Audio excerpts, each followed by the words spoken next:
Assalamualaikum dan salam sejahtera. Untuk pembentangan kali ini, kami ingin memperkenalkan alat inovasi yang telah kami cipta dan kami namakan sebagai Z-Score.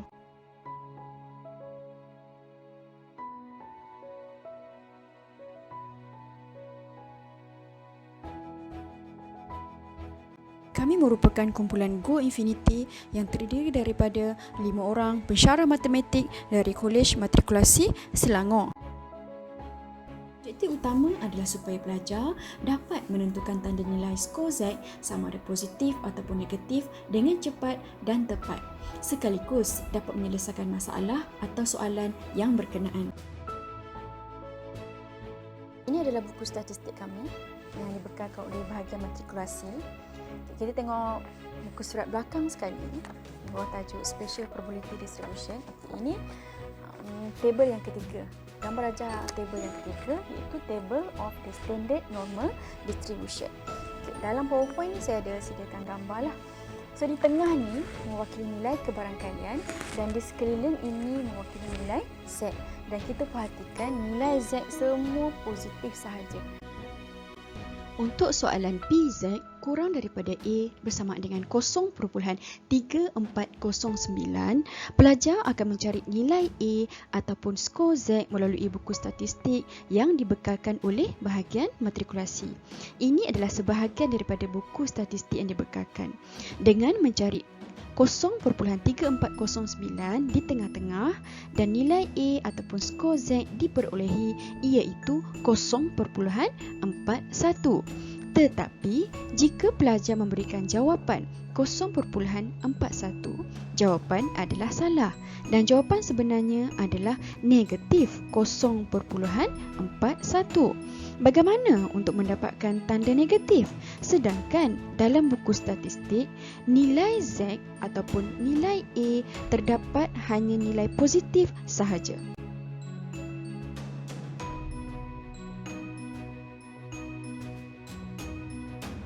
Sekarang saya ingin cerita pasal perincian Z-Score yang telah kami cipta ni lah.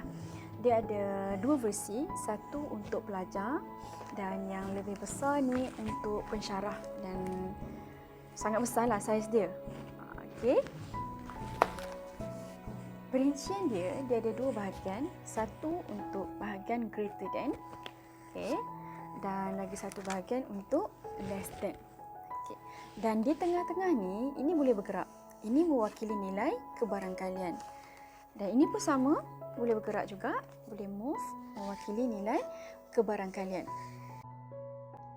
Untuk soalan PZ lebih besar daripada A bersama dengan 0.7704 ataupun 77.04%, nilai A adalah negatif 0.74. Nilai A dari buku statistik adalah bernilai positif sahaja, sedangkan jawapan sebenar perlu meletakkan tanda negatif. Bagaimana untuk mendapatkan nilai negatif? Sebelum inovasi Z-Score diperkenalkan, pelajar akan melukis gambar rajah taburan normal dan akan melorek 77.04% daripada keseluruhan gambar rajah taburan normal.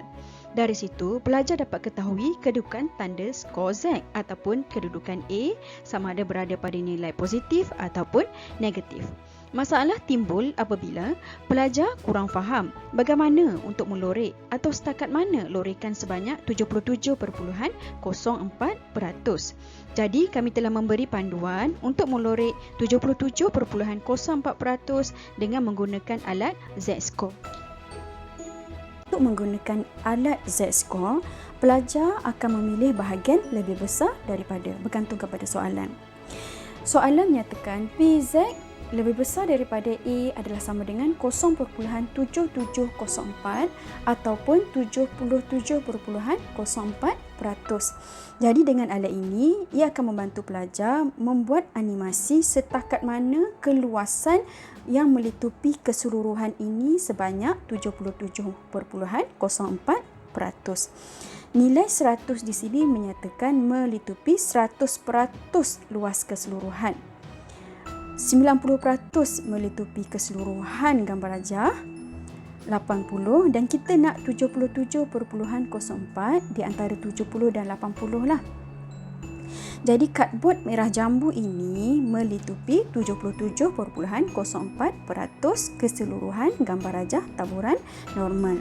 Kita dapat perhati kat sini, nilai A berada pada nombor negatif. Jadi bila pelajar menggunakan buku statistik, dia akan meletakkan tanda negatif sebagai jawapan akhir. Untuk memudahkan pelajar menggunakan alat Z-Score, kami telah mencipta satu aplikasi Android iaitu aplikasi Z-Score. Dengan aplikasi ini, pelajar dapat mengakses pada bila-bila masa sahaja hanya menggunakan telefon masing-masing.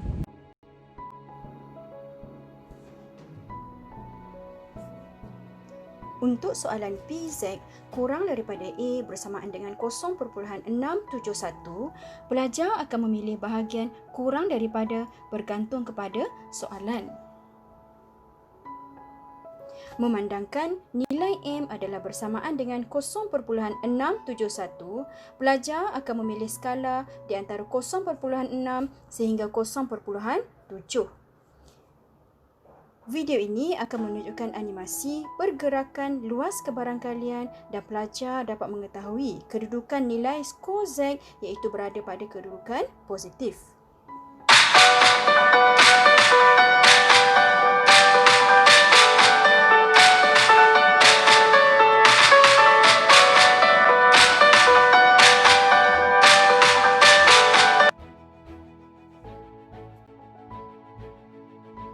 Untuk kaedah pelaksanaan, kami telah membuat pemerhatian pensyarah di mana pelajar suka dan tidak yakin menentukan tanda skor Z dan melakukan ujian pra di mana hampir semua pelajar gagal menguasai kemahiran menentukan tanda skor Z.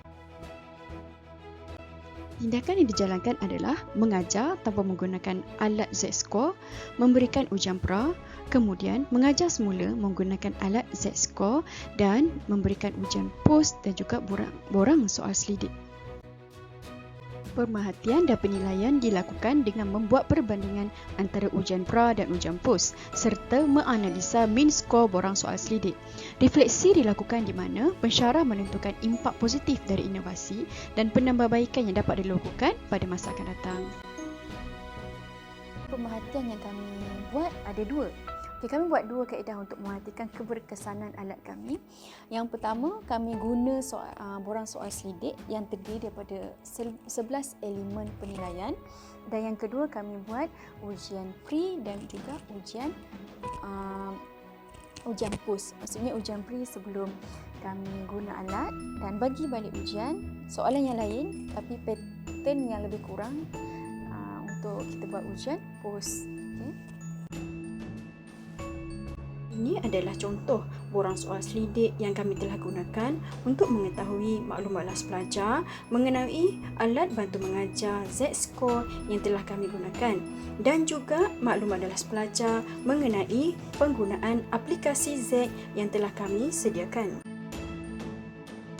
Impak inovasi untuk pelajar adalah di mana dapat meningkatkan prestasi dan kefahaman pelajar. Produk inovasi dapat meningkatkan kemahiran pelajar menentukan nilai skor Z sama ada positif atau negatif dengan cepat dan tepat. Bagi pensyarah, memudahkan pensyarah memberikan penerangan bagaimana tanda skor Z ditentukan iaitu sama ada positif ataupun negatif. Suasana pembelajaran lebih menarik dan ceria. Bagi unit ataupun organisasi pula, dapat melahirkan pelajar yang berdikari, kreatif dan sekaligus meningkatkan pencapaian pelajar selari dengan unit ataupun jabatan matematik.